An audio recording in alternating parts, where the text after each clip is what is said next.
Seja bem-vindo a mais um Falando de Política, com a gentil participação do Ricardo Izar Júnior, que é o filho e o sucessor político do nosso saudoso deputado federal Ricardo Izar, que, como todos lembramos, foi o presidente do Conselho de Ética da Câmara dos Deputados, num dos momentos em que a Câmara, infelizmente, mais precisou de um Conselho de Ética.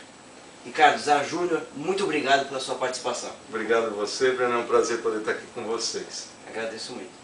Enfim, o Ricardo ele é economista e hoje nós estamos acompanhando os principais meios de comunicação a redução da taxa de juros, né? Finalmente aí da Selic, em 1 ponto percentual. Qual a sua opinião sobre isso? É positivo, né, Ricardo? Não, é positivo, lógico, é positivo, qualquer redução é positiva hoje no momento que a gente está vivendo. Agora, o que a gente tem que atentar também é que o governo ele tem que fazer outras atitudes, não só na parte econômica, nas reduções de taxa de juros, mas o que é muito importante é assim, hoje o governo Lula, por exemplo, tem feito algumas ações na parte social. O Bolsa Família, por exemplo, são necessárias? São, mas não são prioridades. Eu acho que hoje o governo ele tinha que investir um pouquinho mais em infraestrutura. Infraestrutura, que eu digo assim, por exemplo, o Brasil hoje tem um PIB muito alto, tão grande, não tão grande quanto a China, mas um dos maiores PIBs do Brasil. Então você vê China, Índia, países que estão em desenvolvimento como o Brasil, que tem um PIB elevado, eles estão investindo muito em infraestrutura. O que eles estão pensando? Eles estão pensando no futuro. Eles não estão pensando agora, na eleição, eles estão pensando no futuro. A China, por exemplo, 130 novos aeroportos sendo construídos na China. A gente não consegue nem reformar os que a gente tem. Então, hoje o empresário aqui no Brasil, apesar dos tributos elevados, tudo, ele consegue produzir, mas a gente não tem como escoar essa produção. Então, para o Brasil pensar no futuro, em ser uma grande potência daqui 10 anos, 20 anos, que tem tudo para ser uma das maiores do mundo, a gente tem que dar infraestrutura para o Brasil poder produzir, escoar e mandar essa produção para fora. A gente tem que estar competindo com eles daqui 10 anos de igual para igual. Se a gente não investir agora, lá na frente vai ser tarde. Complicado, né? Vai ser tarde. O deputado federal Ricardo Izar foi o idealizador da Frente Parlamentar pela Habitação. Exatamente. Né? E agora, muito tempo depois, o governo federal está lançando o programa Minha Casa Minha Vida. Como que você vê isso aí, cara? Não, tardio, mas antes tarde do que nunca. Eu acho que é um programa, tem gente que fala um programa eleitoreiro, pode ser um programa eleitoreiro, mas é um programa necessário. Eu acho que a habitação, o déficit habitacional no Brasil é muito grande. Eu acho que o principal sonho de consumo das pessoas mais necessitadas é uma moradia. E eu acho que isso é uma obrigação do governo, já tinha que ter sido feita. Meu pai batalhou isso muitos e muitos anos, batalhando por um projeto igual a esse. Agora, o projeto é bom. Agora, o que eu estava reparando, eu estava lendo outro dia, e teve uma entrevista até com o ministro Lobão falando, eles estão fazendo as casas, mas eles não estão fazendo essas casas sustentáveis. Devia também, já que aproveita que está fazendo 1 milhão de novas moradias, vamos também pensar um pouquinho na sustentabilidade, no meio ambiente, fazer energia solar, captação de água. É uma oportunidade. Era uma oportunidade já para a gente estar aproveitando isso, mas de qualquer forma é um plano bom, a gente não pode dizer que é um mau plano, né? E aqui no estado de São Paulo você também está acompanhando a questão da habitação, né? Aqui a gente acompanha bastante, a gente tem participado junto do Secov, que é o Sindicato da Habitação, a gente tem um contato muito bom lá dentro, a gente sempre está acompanhando os planos. Inclusive, eu acho assim, a gente tem viajado bastante, tenho feito aí, esse ano passado fizeram 137 municípios que a gente visitou. E a gente repara que todos os municípios têm um déficit habitacional. Então o que a gente tem feito, apesar de não ter mandato, nada, a gente tenta pegar o pedido dos prefeitos, traz para a secretaria, tenta atender. E o governo do estado tem feito um trabalho fabuloso nessa área também, isso a gente tem que ver. Eles têm recuperado os antigos centros habitacionais, os conjuntos habitacionais, têm investido em reformas e têm dado qualidade de vida para os que já existem. Por exemplo, não adianta você ter um centro habitacional e só ter a moradia. Não, hoje a gente tem gerado praças, centros de convivência, dá uma qualidade de vida melhor para quem mora nos conjuntos habitacionais também. Formidável, é importante, porque senão fica aquele negócio abandonado. Exatamente, coisa alguma. É verdade.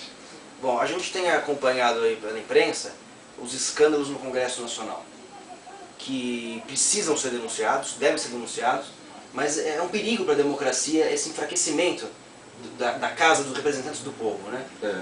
O que pode ser feito? Como você enxerga essa situação, Ricardo? Bom, eu acho assim que, como você mesmo disse, meu pai ele lutou muito por isso. Eu acho que uma coisa que meu pai deixou para mim foi um nome limpo. Foram 40 anos de vida pública, nunca teve nenhuma mancha no seu nome, nada. E eu senti ele muito decepcionado com a decadência, o descrédito dos valores da Câmara. E ele lutou muito no Conselho de Ética, naquela crise de mensalão, sanguessuga. Hoje, o maior problema do Brasil não é a habitação, não é a educação, não é a saúde. O maior problema do Brasil é a corrupção. Hoje é o maior problema do Brasil.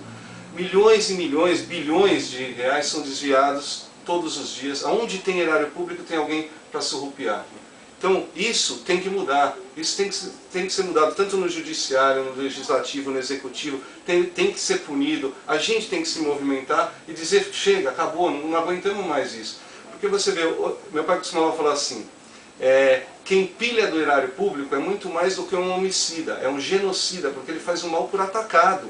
Então ele tá tirando dinheiro que era para salvar vidas num hospital, que era para construir moradias. Então, isso a gente não pode admitir mais. Tem que ter um movimento, agora criar a frente parlamentar contra a corrupção. Eu acho bárbaro, mas tem que ser uma coisa que funcione, tem que funcionar de verdade. Aí criam a frente, no dia seguinte vem os escândalos das passagens, são coisas que a gente não pode admitir mais. Então, eu não sei, eu acho que se cada um fizesse sua parte, eu acho que o muito importante nisso é a participação de todos. A gente é jovem, a gente vê assim, os jovens, eles não participam muito do processo eleitoral. A gente tem que participar. Ah, não gosto, não vou ser candidato. Eu não estou falando para ser candidato. Vamos escolher um candidato, ver as propostas, acompanhar, votar, cobrar depois. Eu fui numa palestra com meu pai uma vez em São José do Rio Preto, na universidade. E ele foi falar sobre conselho de ética. E o pessoal falou assim, mas a gente não acredita mais em político nenhum. E meu pai falou, mas deixa eu te fazer uma pergunta. Em quem você votou na última eleição para deputado estadual e deputado federal? Eu acho que se 10% dali levantaram a mão sabendo em quem tinha votado, era muito. Então é isso que não pode acontecer. A gente tem que saber em quem votou, acompanhar. Não foi, não vota de novo. Não foi bom, não vota de novo. Então eu acho que a gente tem que ter gente boa. Lá tem gente boa e tem gente ruim, como em qualquer profissão. Então vamos pôr gente boa lá dentro. Eu acho que é isso, a gente tem que participar. Quem não participa não tem o direito de reclamar. Está dado a mensagem, dado o recado. É isso daí. A participação. É muito importante. E, bom, você agora, vamos anunciar aqui talvez em primeira mão, não sei, né? Você está mudando de partido. Isso. E atendendo, de certo modo, a um anseio dos eleitores do seu pai e das pessoas que acreditavam no trabalho dele, de dar continuidade a essa trajetória, né? Vamos dar continuidade, assim, no começo, quando meu pai estava no hospital, eu comecei a fazer a agenda dele, para não deixar aquilo parado. Depois que ele faleceu, a gente ficou um pouco parado em casa, sentido, e eu fui visitar uma inauguração de uma obra dele em Novo Horizonte, e de uma verba que ele mandou para a cidade, e aquilo mexeu muito comigo, foi um negócio muito emocionante, fizeram uma homenagem para ele, aí eu conversei com a minha mãe, a gente resolveu que ia dar continuidade para o trabalho dele, que a gente tinha uma obrigação moral com ele. E comecei a viajar, fizemos 137 municípios. E o mais importante, que meu pai costumava dizer assim, a maior herança que a gente pode deixar para um filho é o nome limpo. Eu acho que mais do que isso, eu acho que ele deixou amigos, muitos amigos. Então a gente tem rodado no interior, os amigos dele têm vindo até mim, têm falado, olha, nós queremos que você continue, a gente está órfão, principalmente as APAES, as Santas Casas. Ele trabalhava muito com as entidades. Então, eu tenho sentido que elas não têm mais ninguém. Então, eles vêm pedindo, continua. Então, nós vamos continuar, estamos continuando, estamos viajando. Mesmo sem mandato, queremos ir aos ministérios, porque ele deixou muitas portas abertas, nas secretarias, tendo conseguido recursos. E, graças a Deus, está caminhando tudo bem. A única coisa é que eu mudei de partido. Eu saí do partido que ele estava, que era o PTB, e ainda não defini para onde eu estou indo. Eu acho que a gente está analisando algumas propostas, mas o PTB eu achei que para mim era um pouco inviável, era um pouco contrário a algumas coisas que eu acreditava. Correto. A gente estimula essa sua continuidade, ela é muito importante. Parabéns, né? Obrigado. Eu agradeço muito a sua participação. Tá bom, importante para o Brasil, o exemplo da boa política. Eu queria aproveitar e parabenizar você, Breno, por todo o trabalho. Eu vejo o quanto você participa. Você é uma exceção daquelas que eu falei, é uma pessoa que realmente participa. Eu agradeço. A você que nos assistiu, muito obrigado. Eu sou Breno Siviero, falando de política.